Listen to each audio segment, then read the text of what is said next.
quase 10 anos lendo ficção e eu só tive vontade de ler Tolkien agora.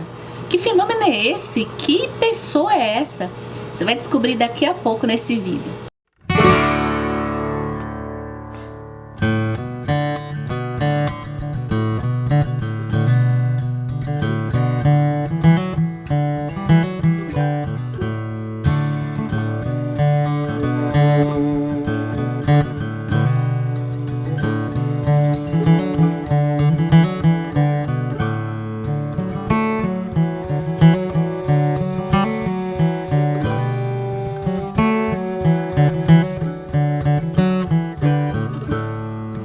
Eu acho que a gente tem 3 grandes razões para conhecer um grande autor. Quando eu falo grande autor, aquele autor que já é reconhecido pela academia e que é muito famoso.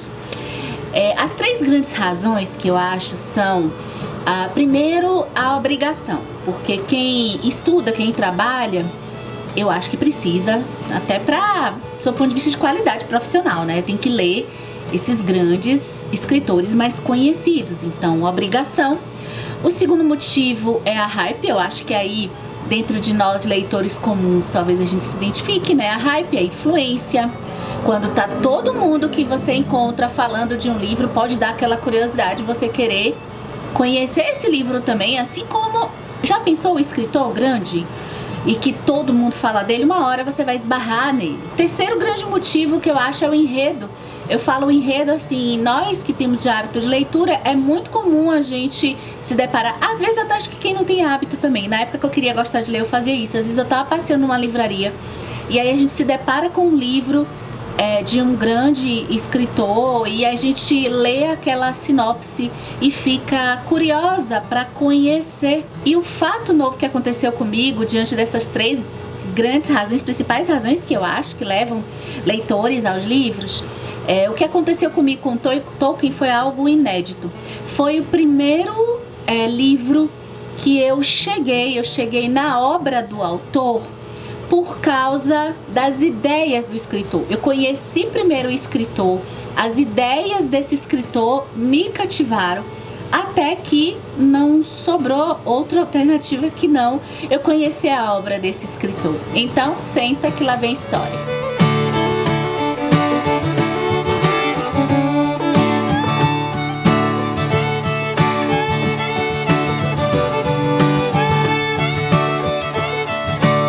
Eu conheci Tolkien por volta dos anos 2000, na faculdade, que eu tinha um amigo, um grande amigo, que ele era apaixonado pela obra já do Senhor dos Anéis. E naquela época, foi a mesma época que estava saindo os filmes do Peter Jackson.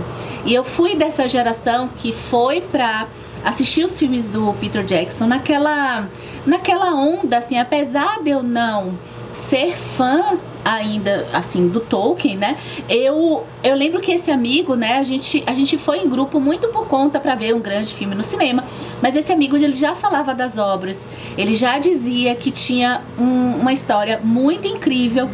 E eu me lembro que depois de ter assistido ao primeiro filme do Peter Jackson, A Sociedade do Anel, eu me deu vontade, uma curiosidade de ler o livro. Eu me lembro que eu acho que eu comprei A Sociedade do Anel e foi mais uma daquelas inúmeras leituras frustradas que eu já contei aqui nos vídeos pra quem quer gostar de ler aqui da série no canal. Aí a gente pula uma boa quantidade de anos, eu tô próxima aos meus 30 anos, aí vem meio que repeteco aos veteranos do canal, porque eu passo a gostar de ler, eu fico aficionada por ficção, me apaixono pela leitura, pelo hábito de leitura, já lá perto dos meus 30 anos, mas a liga de Tolkien não veio.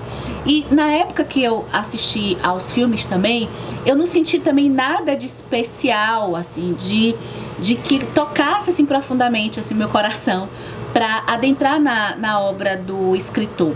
E especialmente quando eu passei a gostar de ler, eu acho que eu nem me parava com questionamento assim, será que eu vou ler a trilogia dos Seus Anéis ou o Hobbit? Não, eu simplesmente fui lendo outras histórias e me esqueci do Tolkien. Sabe o que, minhas senhoras, meus senhores? Leitor muda, leitora muda. Eu brinco aqui, como era você há 8 anos, eu acho que você vai reconhecer que você não é igual a quem é a pessoa você agora, nem 5 anos atrás. E eu brinco muito de que a única coisa que não muda em você e em mim é a tatuagem. E eu não tenho uma tatuagem, mas assim, eu só brinco que dentro de nós, acho que a única coisa que não vai mudar é a tatuagem, porque o resto tudo de nós muda, né? E assim como eu mudei como leitora, devagarzinho fui percebendo Tolkien aqui e ali. E olha como tudo começou. Lá por volta de 2016, eu me lembro que me veio assim uma ideia. Eu já estava aqui no YouTube e estava percebendo que a gente tinha duas grandes assim meio que crises assim, me deixaram pistola, ideias que me vieram me deixaram pistola, né? Uma, acho que vocês puderam acompanhar mais com relação à busca da literatura negra, que era difícil de encontrar, e a outra era com relação à literatura da Primeira Guerra Mundial. Era uma avalanche, enxurrada, montanhas e montanhas de livros sobre a Segunda Guerra e sobre a Primeira Guerra, nada. Eu fiz as minhas pesquisas, né? Fui buscando com mais dificuldade. E eu fui encontrando algum material de literatura da Primeira Guerra, e eu acho que inevitavelmente quando a gente lê e a gente acaba também vendo o entorno da leitura, do contexto do livro que a gente está lendo, a gente vai se esbarrar, a Primeira Guerra, a gente se esbarra em Tolkien. Aquela época foi uma época interessante porque eu juntei, né, 3 escritores, e hoje eu me lembro até de mais um. Eu juntei 3 escritores que pegaram o que aconteceram com eles de alguma forma quando envolviam acontecimentos trágicos, acontecimentos de violência muito forte e trágicos. Esses escritores pegaram e transformaram em algo lúdico, se conectaram com, criaram, usaram a criatividade para ter histórias que ajudaram eles, de certa forma, trabalharam com aquilo que aconteceu com eles de uma forma que é diferente da grande maioria, digamos assim. Então, para vocês entenderem melhor, na época teve o Dostoiévski, que não tem a ver com a Primeira Guerra, né? Mas Dostoiévski, que passa por um período numa prisão de trabalhos forçados na Sibéria e vai produzir o livro Pequeno Herói, que é o menos maravilhoso, porque não tem livro ruim do Dostoiévski que eu tenha lido ainda, mas o Pequeno Herói, que trata de... ele se conecta com um sentimento de inocência de um primeiro amor de um menino. Tem também o Frei Beto, que eu tive contato isso antes de quando eu estava começando meio o hábito de leitura por não ficção, mas que pega toda a violência e tortura que ele sofreu na ditadura militar aqui no Brasil e vai transformar, vai utilizar a língua, vai transformar em poesia.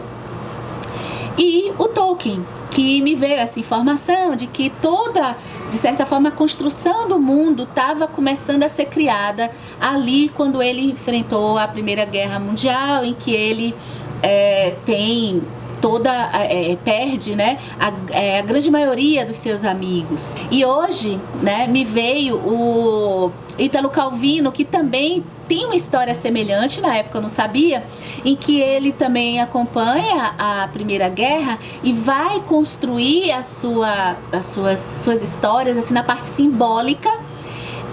Também, então você tem uma grande maioria, a avalanche, eu tô só no recorte da escrita, tá? Não sei se isso valeria pro cinema, talvez, não sei. Mas tem todo um recorte dentro dessa parte da literatura. Então você tem uma grande monta de escritores, que é a grande maioria, que vai sempre pro testemunho, para a literatura de testemunho, aqueles que sobrevivem, que querem colocar, desabafar aquilo que aconteceram e que é uma vertente daquilo, de relato do que acontece. E você tem aqueles escritores que partem para o poético, para o simbólico, para a inocência. E eu não estou querendo criar dualismo assim, mas esse lado é o lado da minha preferência, é o lado que eu acho mais bonito, mais sublime. E o Tolkien estava lá.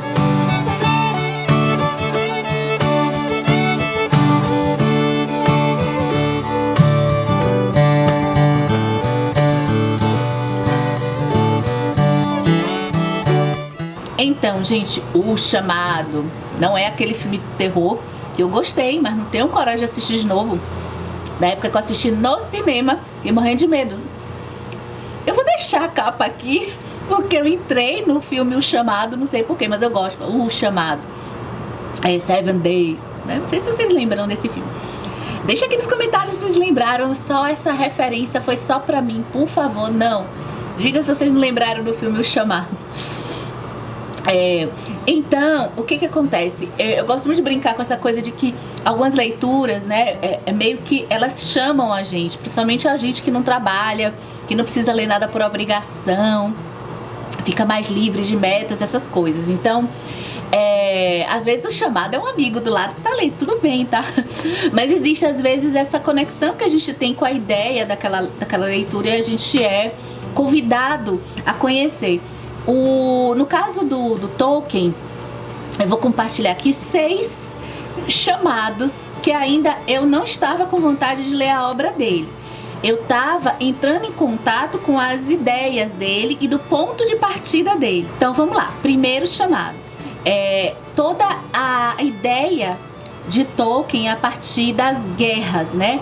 A ideia que Tolkien tem de guerras, que ele pensa em como que, de certa forma, muitas narrativas de guerra acabam trazendo grandiosidade, somente vendo a parte heróica dos heróis de guerra, sem perceber que toda guerra tem um lado muito obscuro e um lado terrível até para quem está fora da guerra. E muitas vezes nas grandes narrativas épicas isso não está tanto demonstrado assim. E aí eu cheguei a ter contato com essa ideia que Tolkien falava e eu concordava piamente com isso. É aquela coisa que eu acho que se ele tivesse nos nossos dias atuais, talvez ele pontuasse o alvoroço por serial killers, né? Por histórias reais de violência, né? O chamado número 2 foi quando eu entrei em contato com a teoria dele sobre o ponto de vista das simbologias, né? Das analogias, aquela diferença que tem, inclusive aqui eu já pude já deu spoiler do que eu comecei para ler o Tolkien, né? Mas no prefácio da segunda edição aqui da Sociedade do Anel, o Tolkien, ele comenta sobre a questão da alegoria e da analogia. Aqui no canal, acho que vocês puderem ver, eu acho que eu até mencionei a questão do Tolkien, mesmo sem ter lido o Tolkien, né? Porque eu tive contato com essa ideia dele e eu não pude também, ela não pôde não deixar de conversar muito comigo de como que símbolos e as histórias que estão fora daquilo que a gente tem como real, que elas conversam muitas vezes mais conosco do que a própria história real. E qual a diferença assim de você pensar na alegoria como limitadora. Outro ponto é como que as fantasias, as histórias de fantasia não são só feitas para crianças, tá? Esse aqui, você que é um CCLer, não aguenta mais eu falar, né? E foi nessa época que eu peguei essa ideia do Tolkien. Eu achei, gente, realmente, eu acho que as histórias de fantasia, elas não faz sentido a gente não visitar histórias ainda que infantis com outro olhar. A gente só tem a ganhar com relação a isso. E como o Tolkien, ele tinha essa coisa do moderno, ele estava vendo a linha da modernidade, né? Ele veio aqui pro começo do século XX e do século XIX, a Mary Shelley já estava falando isso lá atrás no século XIX, né? Como que essa parte da modernidade nos afastava, nos desconectava dessas histórias de mito. Aí eu vou no chamado número 4, que é o meu amor pelos mitos. Paralelamente, cada vez que eu ia lendo mais da mitologia grega, que eu tinha um pouco de interesse lá atrás, mas eu ia mais assim na Wikipedia pesquisar alguma coisa e estava me encantando com a mitologia grega que até então eu não conhecia, eu fui pegando livros, lendo livros de mitologia, partindo mais da grega, mas vendo outras histórias também. Como que isso também acabava levando ao Tolkien, como que o Tolkien, ele criou uma mitologia própria. Então, volta e meia eu me deparava com, olha, Tolkien criou uma mitologia literária. E eu, tá, puxa. Então, O Senhor dos Anéis, assim, esse universo criado é tipo uma mitologia própria, tá? Então a obra dele começou a crescer, sabe? Mais um chamado, que é a questão das cartas do Papai Noel. Eu fiquei sabendo que o Tolkien, ele escrevia as cartas. Hoje já tem livro, tá? Eu tô até com o meu aqui, que eu vou fazer uma doação pra uma pessoa especial aqui que acompanha o canal. Mas assim, eu li as cartas do Papai Noel, mas é o tipo de livro que eu acho muito bonito pra quem tem filhos, né? Então eu já preparei o meu pra doar. E eu tive contato com essa informação antes até de ter acesso ao livro. Que o Tolkien escreveu cartas de papai, simulando que ele era o Papai Noel para os filhos. Eu achei isso de uma delicadeza. Então até as informações que vinham da personalidade do Tolkien já estavam me chamando a atenção também. Aí me vem o negócio da cosmogonia própria. O homem criou uma cosmogonia própria. Gente, o que é isso? Cosmogonia seria a criação de um mundo. São as histórias que explicam a criação do mundo. Então você tem Gênesis, da Bíblia, é uma história que explica a criação de mundo. A mitologia grega mesmo tem a parte do Urano devorando Cronos, Gaia e todo o surgimento de mundo. E aí eu vi que Tolkien criou uma cosmogonia muito poética, que a música, né, tinha um deus Eru. Aí tem os outros deuses. E olha, observação, eu não li o Silmarillion. Então, por favor, fandom do Tolkien, pega leve comigo, tá? Então, assim, tinha o Eru. Aí ele parece que tem os deuses. E aí existe uma sinfonia para esses deuses tocar. E o mundo é criado, o mundo do Tolkien, tá? Que não é a Terra-média. A Terra-média é um continente. Eu sou iniciante, tá? Por favor, paciência comigo. Então, cria esse mundo. E só que aí tem um dos deuses lá, que é o Melkor. Ele não quer seguir a partitura.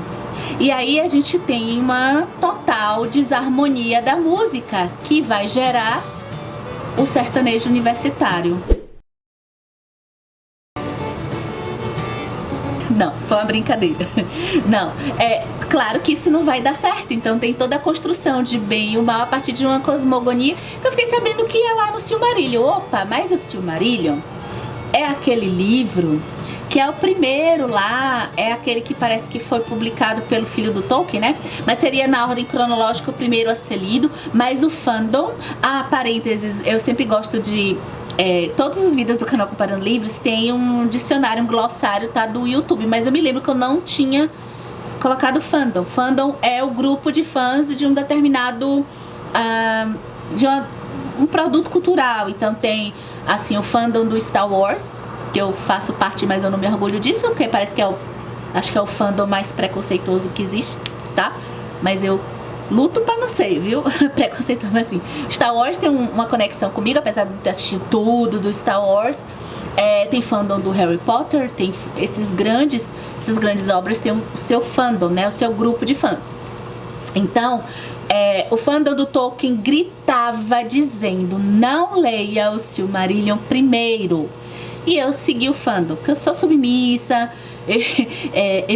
Eu realmente respeito, assim, quem entende, tá? Então eu fiquei assim, opa, me deu vontade ali. A primeira obra que me deu vontade de ler do Tolkien foi o Silmarillion, mas eu respeitei o fandom.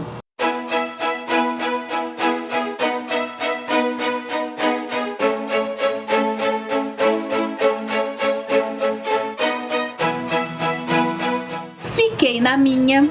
E aí, eu fiquei assim, de banho-maria, né? Poxa, eu vou comprar o Senhor dos Anéis e ler o Senhor dos Anéis, mas com olho no Silmarillion. Eu me lembro que nessa época eu até comprei o Hobbit, porque eu pensei assim, eu acho que eu vou comprar o Hobbit, e se eu gostar, eu leio o Silmarillion. Mas eu tava com a vibe do Silmarillion, sabe? Então, tem até um grupo, assim, de leitores aqui na internet que falam que detestam essa coisa de ficar, essa coisa, não leia esse livro porque é muito difícil, diz que afasta os leitores. Eu acho que, assim, apesar de eu ter feito o que o fandom falava, eu entendo que realmente pode ter me afastado. Mas eu acho que a gente também, por outro lado, né, eu não sou nem cá nem lá, mas porque eu acho que, por outro lado, a gente precisa saber a complexidade dos livros para analisar. Não se frustrar assim com algumas leituras. Bem, mas no modo geral, se você estiver na dúvida, leia, pegue e leia. qualquer coisa, sabe? Sem procurar o entorno, né? Porque eu que acabo tomando todo esse cuidado. E espero também aquilo que eu tô aqui chamando de momento certo, mas cada leitor tem o seu. Então, continuando, o que acontece? Eu comprei meu Hobbit, acabei não lendo, não veio assim aquela vontade, eu tava lendo outras coisas, estava empolgada com outras coisas, e aí veio, vamos botar aqui agora de 2 anos pra cá, recentemente, né? De 1 ano pra cá, 2 anos pra cá. Continuei, volta e meia, me deparando com o conteúdo relativo ao Tolkien. Eu conheci a Cristina Casagrande, bem, nos vídeos, sites e textos que estão linkados aqui no box de descrições que eu consegui lembrar, tem toda a ideologia que o Tolkien palestrava do conceito da fantasia, de um leitor, da importância de um leitor poder sair de um mundo real e depois poder se reencantar com esse mundo. É uma ideia que eu acho tão nova, pelo menos para mim, de pensar que não é porque aquilo não foi criado ainda aqui, ou não foi descoberto aqui pela ciência, ou a gente ainda não tem o conhecimento daquilo, que aquilo não existe. E aí, eu tenho uma leitura recente que vocês viram aí no vídeo de leituras desse ano de 2022, que fala muito sobre metodologia do conhecimento, que é o Edgar Morin, do conhecimento, ignorância e mistério. E que coincide, né, esse do Edgar Morin mesmo, coincide muito com a teoria da subcriação que a Cristina Casagrande fala em alguns dos vídeos, assim como ficou muito claro por que Tolkien criou uma língua. E então fica inaugurado a série Descobrindo Tolkien. Se você caiu nesse vídeo de paraquedas, seja muito bem-vindo. Se você já tá aqui nesse canal há algum tempo, fica aqui o início de uma série de vídeos, tá? Principalmente para você que entrou nesse vídeo de paraquedas, dá uma olhada se você tá inscrito, porque o que acontece? O que vem por aí? Eu vou ler, na verdade já estou lendo. Eu já li o livro 1, tá? O Senhor dos Anéis é dividido em livros. E eu já li o livro 1, livro 2 é também nesse livro aqui, da Sociedade do Anel. E eu acho que o começo, acho que foi... eu percebi que era a hora de começar, de entrar nesse mundo. Como eu disse, eu quis fazer esse Descobrindo Tolkien pra manter um diário mesmo, de deixar registrado como que, às vezes, um processo de anos e de várias descobertas relacionadas às ideias de um escritor pode também levar você à obra desse escritor. Normalmente o que acontece é o inverso. A obra, a gente fica querendo saber mais do escritor e das ideias dele depois que a gente lê a obra dele, né? Acho que o que chama primeiro é a obra. E você, o que você precisa fazer para ler Tolkien, né? Precisa fazer tudo isso, essa volta toda? Quer dizer, eu não fiz isso para ler Tolkien, ele veio até mim, né? Todas essas informações vieram, mas isso aqui não é necessário para todo leitor ter todo esse entorno das ideias. Eu acho que cada um pode escolher. Eu vou deixar ajuda para vocês, muito do que eu consegui catalogar estão aqui embaixo no box de descrições desse vídeo no YouTube para você conferir. Mas também, gente, eu sou da linha também de que você pega um livro, simplesmente tá com vontade, pega o livro, senta e lê. Se você for ler, ou se você já leu O Senhor dos Anéis, eu vou deixar aqui registrado essas impressões, essa descoberta de alguém iniciante no mundo, em formato de vlog. Então você vê se você tá inscrito no canal, para você acompanhar tudo direitinho. É isso, e até o próximo vídeo.